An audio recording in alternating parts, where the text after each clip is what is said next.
शङ्करं शङ्कराचार्यं केशवं बादरायणं सूत्रभाष्यकृतौ वन्दे भगवन्तो पुनः पुनः।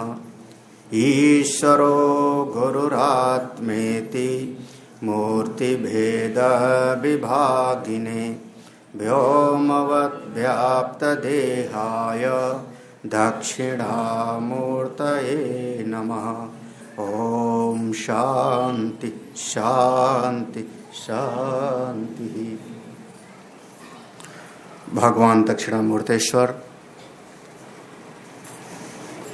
और परम पूज्य सद्गुरुदेव भगवान की करुणा से समुपस्थित हमारे दंडी स्वामी जी महाराज, आचार्य दिव्य चैतन्य जी, हमारे स्वामी ओंकार आनंद जी, आप सभी आत्मस्वरूप भक्तजन,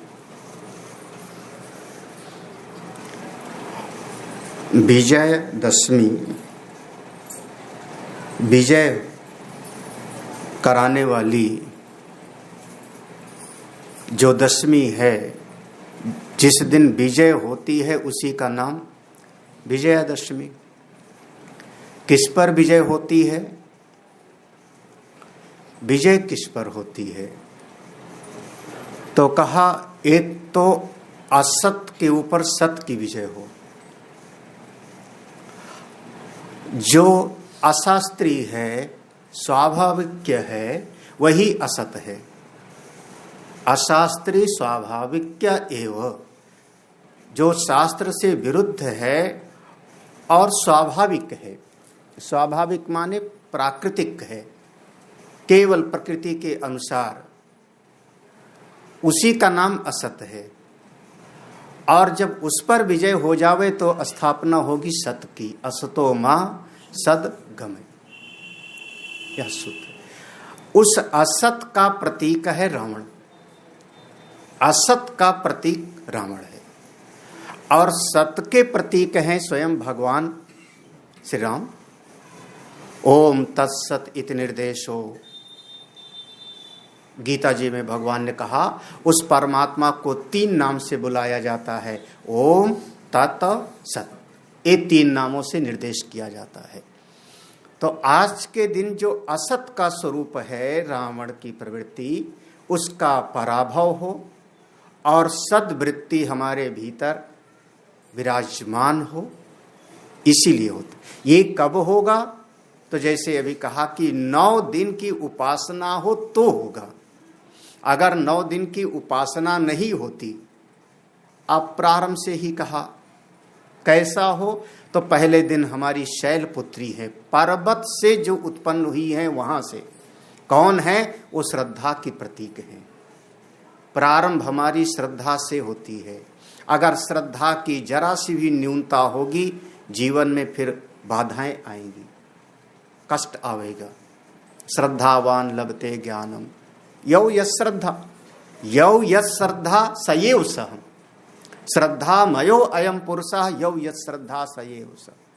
ये जीव श्रद्धामय है, जिसकी जैसी श्रद्धा होती है वैसे होता है, श्रद्धा के अनुरूप ही बनता है। तो श्रद्धा हमारी अटल हो, अडिग हो, अचल हो, पर्वत से उत्पन्न के जैसे हो। और उसके बाद जब एक एक दिन करके साधना करते चले जाते हैं, तो दूसरे दिन हमारी ब्रह्मचारिणी आई, तीसरे दिन हमारी चंद्रघंटा, कुष्मांडा, फिर स्कंद माता, फिर कात्यायनी, सबके अर्थ हैं अलग अलग। 7वें दिन आती है कालरात्रि, उनका नाम होता है सप्तमम काल रात्रेति। 7वें दिन उनका कालरात्रि। कालरात्रि यानी जितना तमोगुण प्रवृत्ति है, वो तमोगुण का प्रतीक है ना, अंधकार, अज्ञान। जो तमोगुण की प्रवृत्ति है उस पर विजय पाओ। जब कालरात्रि यानी तमोगुण, ये तमोगुण पर विजय पा लिए, तब अष्टमी के दिन लक्ष्मी आती है। लक्ष्मी का सब चीज लाल रंग का है, कालरात्रि का सब चीज काला है। उनके वस्त्र भी काले, खप्पर भी काला, तलवार भी, सब कुछ। और जब अष्टमी आई, लक्ष्मी आई, ये रजोगुण की प्रतीक हैं। इसीलिए प्रायः समाज में हर आदमी को लक्ष्मी चाहिए, और लक्ष्मी चाहिए तो ज्यादातर नवरात्र का पारण, कन्या पूजन, हवन सब कर लेते हैं। कौन से दिन? अष्टमी के दिन। नवमी की कर दिया बिल्कुल किनारे। क्यों? क्योंकि अष्टमी है। आज अष्टमी को कढ़ाई करेंगे, कन्या खिला देंगे और पारण हो गया। तो नवरात्रि का व्रत, अष्टमी को पारण कर लिया तो 9 दिन का व्रत कैसे पूरा हुआ? कभी कोई विचार करो। आप कहते हो नवरात्रि का व्रत रहे, यही बोलते हो ना, नवरात्रि का व्रत हम थे। हमने कहा बहुत बढ़िया। तो आपने 7 दिन तो व्रत रहा, अष्टमी को आपने हवन कर दिया, उसके बाद कन्या खिला दिया, ज्यादातर लोग करते हैं, और अष्टमी को आपने भी भोजन कर लिया। तो आप 9 दिन का कहाँ व्रत हुआ आपका? सही देखा जाए तो 7 ही दिन का हुआ ना। 7 दिन का व्रत हुआ, अष्टमी के दिन आपने खुद खा लिया खिला करके, तो 9 दिन कहाँ हुआ? नवरात्रि का व्रत कहाँ हुआ? लेकिन समाज में लोगों को बस लक्ष्मी चाहिए, इसलिए अष्टमी का इतनी महिमा हो गई। फिर जो नवमी आती है, इसका नाम है सिद्धिदात्री। शास्त्रीय भाषा में नाम है नवमी को सिद्धिदात्री। ये पूरी तरह से मां सरस्वती का दिन होता है। देखो सब इनका सफेद हो जाएगा, सब सफेद हो जाएगा। हाँ, काल रात्रि में काला था तमोगुण, अष्टमी में महालक्ष्मी का लाल रंग था रजोगुण, और नवमी में मां सरस्वती सिद्धदात्री हो गई, तो हो गया सबका सब सात्विक सत्व गुण। और ये जो सत्व गुण से युक्त होकर के आती है, उसी में आप इस असत को आप पराजित कर सकते हो, उसी में रावण मर सकता है, उसी में आप राम की स्थापना कर सकते हो। ये सब ऋषियों के बताए हुए उनके भाव हैं। और अपने यहाँ तो चूंकि विजयादशमी के दिन ही पूज्य गुरुदेव की स्थापना किया गया था, हमारे शास्त्रों में 3.5 मुहूर्त माने जाते हैं। उसको हम कहते हैं 3.5 अपूछ मुहूर्त। उसका नाम है अपूछ। जैसे आप लोग कहते हो पंडित जी पत्रा खोलो, आप मुहूर्त बताओ, तो आपने पूछा ना, पूछा तो वो पूछने वाला हो गया। और 3.5 मुहूर्त ऐसे हैं जो अपूछ होता है, जहां पर पूछने की भी जरूरत नहीं है। आप कभी निसंकोच कोई भी कार्य कर सकते हो। तो उसमें 3.5 है, बताना है कि नहीं? हाँ, पूछने की भी जरूरत नहीं ना। उस 3.5 में एक तो है चैत्र के शुक्ल पक्ष की प्रतिपदा, वो पहला है एक। दूसरा हो गया चैत्र के बाद बैसाख आएगा, तो बैसाख में शुक्ल पक्ष की तृतीया, क्या होता है वो? अक्षय तृतीया। कोई भी कार्य आप शुभ काम कर सकते हो उस दिन, वो अपूछ मुहूर्त है। तो 2।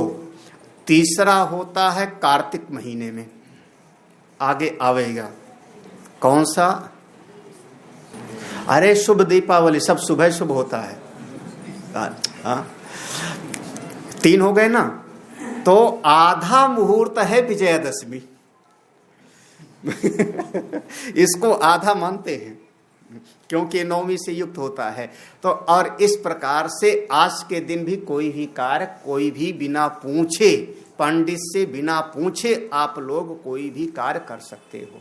भूमि पूजन है, गृह प्रवेश है, कुछ भी किया जा सकता है। तो ऐसे दिन हमने पूज्य गुरुदेव की स्थापना का दिन सोचा था।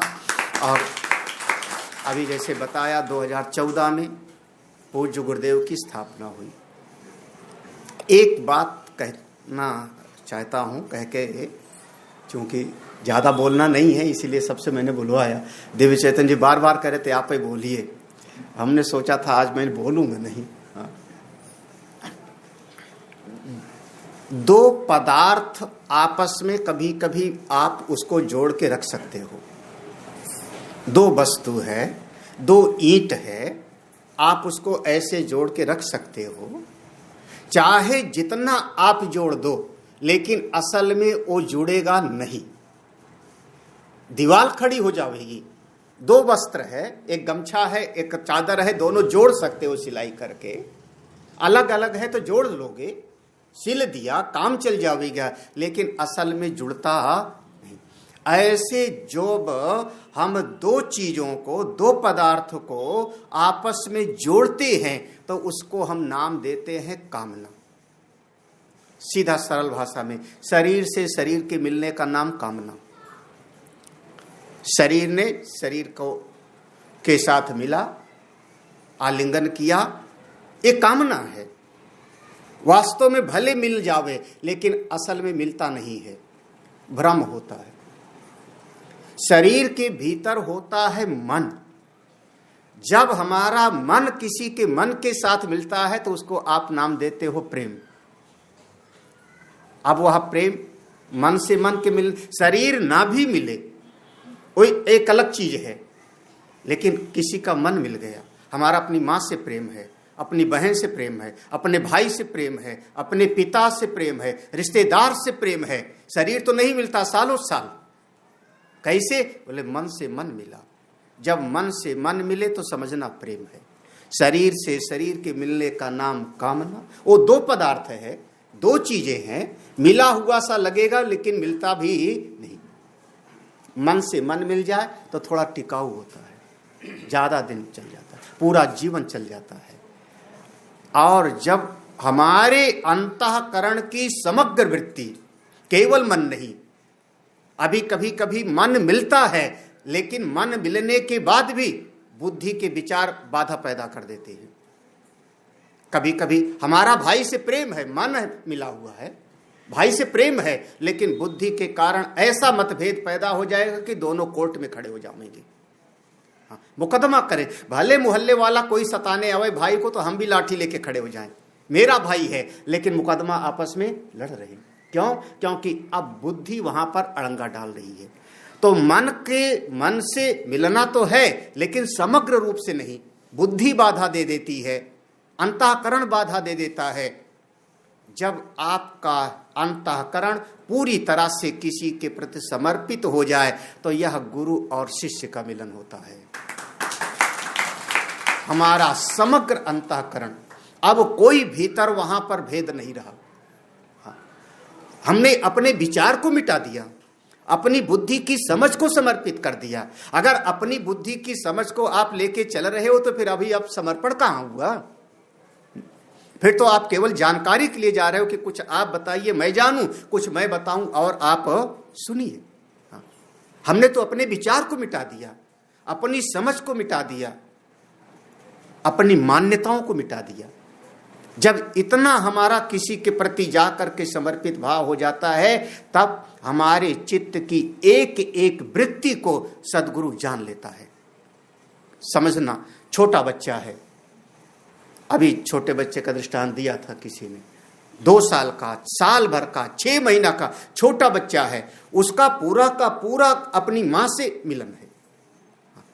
केवल शरीर ही नहीं, शरीर तो पालने में लेटा है, 2 घंटा सोएगा, कोई और दादी दादा खेल रहे हैं, लेकिन याद आ गई बच्चे को दूध पिलाने का समय हो गया। कहां? भीतर कहीं ना कहीं एक तार जुड़ा हुआ है, एक तार, वो बच्चे का भी और मां का भी। जैसे वो भीतर का एक जुड़ाव है, ऐसे अगर हो जाए तो समझना कि गुरु और शिष्य का एक संबंध होता है। इतना साधारण नहीं है। लोगों ने बहुत साधारण समझ लिया कि दीक्षा ले लेंगे, घर चलते हैं, साल भर के बाद फिर आ जाएंगे, हो गया। बोले इतना नहीं है। आपके चित्त की बात गुरुदेव तब जानते हैं जब आपका पूरी तरह से इतना समर्पण का भाव हो जाए। फिर देखो, फिर शास्त्र की बात आ जाती है, यम यम कामम मनसा संविभाति विशुद्ध सत्व कामयते यांश कामान तम तम लोकम जयते तांश कामान तस्माधि आत्मज्ञो अर्चयेत भूति कामः। फिर अब साधक है, देखो जो सद्गुरुदेव हैं विशुद्ध सत्व, अंतःकरण उनका शुद्ध है, वो परमात्मा से एक हैं, वो परमात्मा से एक है, साक्षात ब्रह्म स्वरूप ही है, साक्षात ब्रह्म स्वरूप है सद्गुरुदेव में। अब कोई शिष्य के चित्त में कोई कामना आ गई, समर्पित भाव से शिष्य है, उसके चित्त में कामना आ गई, उस कामना को जब चूंकि वो सर्वज्ञ हैं, ब्राह्मीभूत हैं, तो वो जान गए जब जान गए तो उनके भीतर भी वो कामना आकर के उद्भूत हो गई। हमारे शिष्य के भीतर ऐसी चाह है, उनके भीतर भी भावना आ गई। जब उनके भीतर भावना आ गई, सारी प्रकृति फिर उसका संरचना करने लगती है। ये हमारा उपनिषद कहता है, ये उपनिषद का मंत्र है जो मैंने बोला। फिर वैसी परिस्थितियां बनने लगेंगी, वैसी घटनाएं होने लगेंगी और वैसी वैसी घटना सब हो जाती है। तस्मात्, इसलिए जो आत्मज्ञ है उनकी पूजा उपासना करते रहना चाहिए। ये सारा का सारा वर्णन है। पूज्य गुरुदेव की मुझ पर कृपा है, मैं जानता हूँ, मेरा अनुभव है, और उन्होंने मुझको जिस स्थिति में रखा है, हमारी पात्रता से हमको बहुत ज़्यादा मिला है। ये मैं अपने दिल से समझता हूँ, जितना मेरी पात्रता योग्यता है उससे गुरुदेव की करुणा से बहुत ज़्यादा मिला है। हमारी निष्ठा है। अब इस पर एक आध बार, अब शास्त्रीय बातें हैं, किसी के बहुत विद्वान के पास बैठे थे संतों के साथ में, तो हमने कहा कि हमारी निष्ठा तो ये है कि गुरुदेव साक्षात ब्रह्म स्वरूप हैं। अब शास्त्रीय प्रश्न बोल रहा हूँ और बहुत श्रद्धे के साथ चर्चा, वो तो साक्षात ब्रह्म स्वरूप हैं। और जब ऐसे साक्षात गुरुदेव ब्रह्म स्वरूप जब शरीर छोड़ देते हैं तो वेद भगवान कहते हैं, यौ अकामो निष्कामा आप्तकामा आत्मकामो न तस्य प्राणा उत्क्रामंति ब्रह्मैव सन ब्रह्म अप्येति। जो अकाम है, निष्काम है, आप्तकाम है, आत्मकाम है, ऐसे महापुरुषों का प्राणों का उत्क्रमण नहीं होता, उनका कहीं जाना आना नहीं होता। वो साक्षात ब्रह्म है चलते फिरते और ब्रह्म स्वरूप ही हो जाते हैं। ये तो वेद भगवान कहते हैं। तो हमने जो पूछा उनसे प्रश्न, हमने कहा जब हम गुरुदेव का एक विग्रह स्थापित करते हैं, जबकि हम जानते हैं, रोज पढ़ते पढ़ाते हैं कि मैं शरीर नहीं, तो हाँ, जब हम ही शरीर नहीं तो गुरुदेव शरीर कैसे? हाँ, फिर हम जानते हैं कि उनका प्राणों का उत्क्रमण नहीं होता, उनका कहीं आना जाना नहीं होता, वो तो स्वयं ब्रह्म स्वरूप हो गए। तो हमने कहा कि फिर जो हम उनके विग्रह की स्थापना करके और हम भोग लगाते हैं, उनकी आरती उतारते हैं, उनका जो है ध्यान करते हैं, तो कहीं हम उस निराकार को साकार में तो नहीं ला रहे हैं, अपरछिन्न को परछिन्न में तो नहीं ला रहे, कहीं उस ब्रह्म स्वरूप को हम सीमा में तो नहीं ला रहे। हाँ, तो गंभीर बात थी, जो समझने वाले होंगे समझना। हाँ, किसकी पूजा कर रहे हैं, किसकी हम आराधना कर रहे हैं? क्योंकि वो तो ब्रह्म स्वरूप है और शरीर छोड़ा तो अपने ब्रह्म स्वरूप में जाके एकीभूत हो गए, तो हम आराधना किसकी कर रहे हैं? तो उन्होंने कहा कि आप अपनी श्रद्धा की आराधना कर रहे हो। उनका शब्द था, हाँ, जैसे कहते हो ना, जाकी रही भावना जैसी प्रभु मूर्ति देखी। अब दृष्टांत में ले आना एकलव्य वाला दृष्टांत ले आओ, पार्वती जी का दृष्टांत ले आओ साधना में। जब आप आराधना करते हो तो उनको नहीं भोग लगा रहे हो, वो अपनी श्रद्धा को भोग लगा रहे हो, और आपकी श्रद्धा ही आपको फल दे देती है। आपकी श्रद्धा आपके अंतःकरण को शुद्ध कर देगी, ज्ञान के मार्ग में प्रवेश करा देगी। उनको ना मिलना है, वो तो अपने स्वरूप में है। आपने इतनी सी मिश्री रख करके भोग लगाया, गुरुदेव खाइए। हाँ, हम जानते थे मेरे गुरुदेव को डायबिटीज भी था। तो अब ये सब हमारी श्रद्धा है, हमारा प्रेम है, हमारा भाव है, और हमारी भावना ही हमको उस रूप में आके फल देती है। गुरुदेव तो साक्षात ब्रह्म हैं, ब्रह्म स्वरूप हैं। उनको आज के दिन हम सब प्रणाम करते हैं। आप सब आए, बहुत बहुत धन्यवाद आप लोगों का। ओम सर्वे भवन्तु सुखिनः, सर्वे सन्तु निरामया, सर्वे भद्राणि पश्यन्तु, मा कश्चित् दुःखभाग् भवेत्। ओम अस्तु मा सद्गमय, तमसो मा ज्योतिर्गमय, मृत्योर्मा मृतं गमय। ओम पूर्णमदः पूर्णमिदं पूर्णात् पूर्णमुदच्यते, पूर्णस्य पूर्णमादाय पूर्णमेवावशिष्यते। ओम शांति शांति शांति। हरि ओम। श्री गुरुभ्यो नमः। हरि ओम।